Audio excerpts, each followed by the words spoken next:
Hi hello ನಮಸ್ಕಾರ ವೀಕ್ಷಕರೇ, ಇವತ್ತು ನಾನು ರಾಜೇಶ್ವರಿ ರುಚಿ ಚಾನಲ್ನಿಂದ ಇವತ್ತು ನಾವು ಮೆಂತೆ ಪರೋಟವನ್ನು ಮನೆಯಲ್ಲಿ ಅತಿ ಸುಲಭವಾಗಿ ಯಾವ ರೀತಿಯಾಗಿ ಮಾಡೋದಂತ ನೋಡೋಣ ಬನ್ನಿ. ಇದು ಮಕ್ಕಳು ತುಂಬ ಇಷ್ಟಪಟ್ಟು ತಿನ್ನುವುದರಿಂದ ಇದನ್ನು ನಾವು ಯಾವ ರೀತಿಯಾಗಿ ಮಾಡೋದಂತ ನೋಡೋಣ ಬನ್ನಿ ವೀಕ್ಷಕರೇ. ಹಾಗಾದರೆ ಯಾರು ನಮ್ಮ ಚಾನಲನ್ನು ಸಬ್ಸ್ಕ್ರೈಬ್ ಮಾಡಿಲ್ಲ ಅವರು ದಯವಿಟ್ಟು ನಮ್ಮ ಚಾನಲನ್ನು ಸಬ್ಸ್ಕ್ರೈಬ್ ಮಾಡಿ.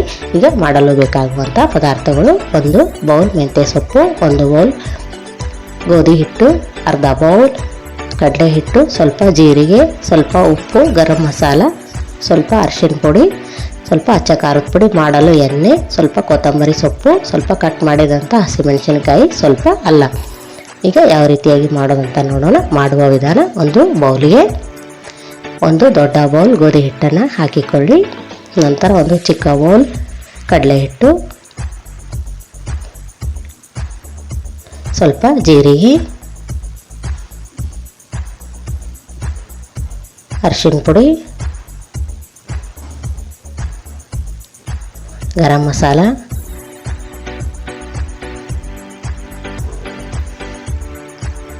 ಸ್ವಲ್ಪ ಅಚ್ಚ ಖಾರದ ಪುಡಿಯನ್ನು ಹಾಕಿಕೊಂಡು ಸರಿಯಾಗಿ ಮಿಕ್ಸ್ ಮಾಡಿಕೊಳ್ಳಬೇಕು. ಈ ರೀತಿಯಾಗಿ ಸ್ವಲ್ಪ ಇವುಗಳನ್ನು ನಾವು ಮಿಕ್ಸ್ ಮಾಡಿಕೊಳ್ಳಬೇಕು. ಇವು ಮಿಕ್ಸ್ ಆದ ನಂತರ ಇದಕ್ಕೆ ಹೆಚ್ಚಿಕೊಂಡಂತಹ ಹಸಿಮೆಣಸಿನಕಾಯಿ, ಸ್ವಲ್ಪ ಶುಂಠಿ, ಕೊತ್ತಂಬರಿ ಸೊಪ್ಪನ್ನು ಹಾಕಿಕೊಳ್ಳೋಣ. ಇವುಗಳನ್ನು ಕೂಡ ಹಾಕಿಕೊಂಡ ನಂತರ ಹಿಟ್ಟಿನಲ್ಲಿ ಸರಿಯಾಗಿ ಮಿಕ್ಸ್ ಮಾಡಿಕೊಳ್ಳಬೇಕು. ಇವು ಮಿಕ್ಸ್ ಆದ ನಂತರ ಇದಕ್ಕೆ ಸಣ್ಣದಾಗಿ ಕಟ್ ಮಾಡಿಕೊಂಡಿರುವಂತಹ ಮೆಂತ್ಯ ಸೊಪ್ಪನ್ನು ಹಾಕಿಕೊಳ್ಳೋಣ. ಮೆಂತ್ಯ ಸೊಪ್ಪನ್ನು ಹಾಕಿಕೊಂಡ ನಂತರ ರುಚಿಗೆ ತಕ್ಕಷ್ಟು ಉಪ್ಪನ್ನು ಹಾಕಿಕೊಂಡು ಸರಿಯಾಗಿ ಹಿಟ್ಟಿನಲ್ಲಿ ಮಿಕ್ಸ್ ಮಾಡಿಕೊಳ್ಳಬೇಕು. ನೋಡಿ ವೀಕ್ಷಕರೇ, ಈ ರೀತಿಯಾಗಿ ನಾವು ಸರಿಯಾಗಿ ಎಲ್ಲ ಪದಾರ್ಥಗಳನ್ನು ಹಿಟ್ಟಿನಲ್ಲಿ ಮಿಕ್ಸ್ ಮಾಡಿಕೊಂಡ ನಂತರ ಇದಕ್ಕೆ ಸ್ವಲ್ಪ ಬಿಸಿ ಆಯಿಲನ್ನು ಹಾಕಿಕೊಳ್ಳೋಣ. ಈ ಆಯಿಲ್ ಹಾಕಿಕೊಳ್ಳುವುದರಿಂದ ಪರೋಟವು ಗರಿ ಗರಿಯಾಗಿ ತುಂಬ ಟೇಸ್ಟಾಗಿ ಬರುತ್ತದೆ. ಆದ್ದರಿಂದ ಈ ಆಯಿಲನ್ನು ನಾವು ಇಲ್ಲಿ ಯೂಸ್ ಮಾಡೀವಿ. ನೋಡಿ, ಈಗ ಇದಕ್ಕೆ ಸ್ವಲ್ಪ ನೀರನ್ನು ಹಾಕಿಕೊಂಡು ಚಪಾತಿ ಹದದಲ್ಲಿ ನಾವು ಈ ಹಿಟ್ಟನ್ನು ಕಲಸಿಕೊಳ್ಳಬೇಕಾಗುತ್ತದೆ. ನೋಡಿ ವೀಕ್ಷಕರೇ, ಈ ರೀತಿಯಾಗಿ ಸ್ವಲ್ಪ ನೀರನ್ನು ಹಾಕಿಕೊಂಡು ನಾವು ಚಪಾತಿ ಹಿಟ್ಟಿನ ಹದದಲ್ಲಿ ಇದನ್ನು ಕಲಸಿಕೊಳ್ಳಬೇಕು. ನೋಡಿ ಯಾವ ರೀತಿಯಾಗಿ ಕಲಸಿಕೊಂಡೇವೆ ಅಂತ ನೀವು ಇಲ್ಲಿ ನೋಡಬಹುದು. ನೋಡಿ ವೀಕ್ಷಕರೇ, ಈ ರೀತಿಯಾಗಿ ಕಲಸಿಕೊಂಡ ನಂತರ ಇದಕ್ಕೆ ನಾವು ಸ್ವಲ್ಪ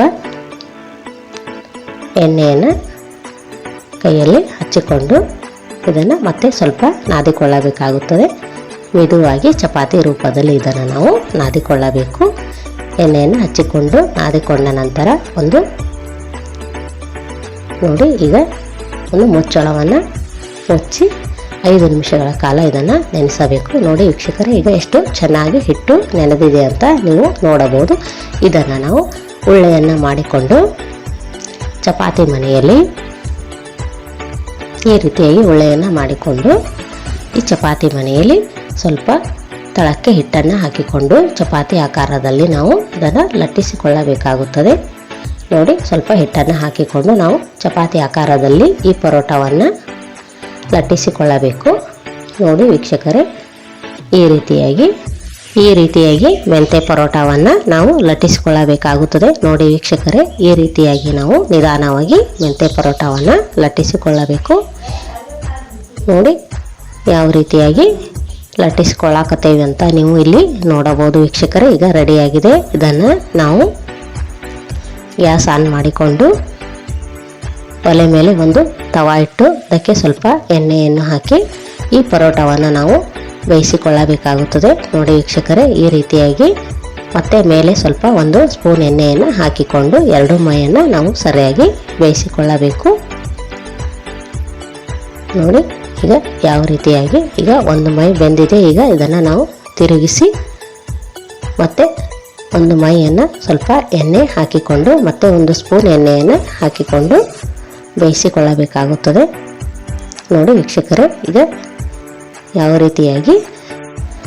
ರೀತಿಯಾಗಿ ಬೇಯಿಸ್ಕೊಳ್ತಾ ಇದ್ದೇವೆ ಅಂತ ನೀವು ಇಲ್ಲಿ ನೋಡಬಹುದು ವೀಕ್ಷಕರೇ. ಈ ರೀತಿಯಾಗಿ 2 ಮೈಯನ್ನು ನಾವು ಬೇಯಿಸಿಕೊಳ್ಳಬೇಕು. ಸ್ವಲ್ಪ ಎಣ್ಣೆಯನ್ನು ಹಾಕಿಕೊಂಡು ಸರಿಯಾಗಿ ಬೇಯಿಸಿಕೊಳ್ಳಬೇಕಾಗುತ್ತದೆ.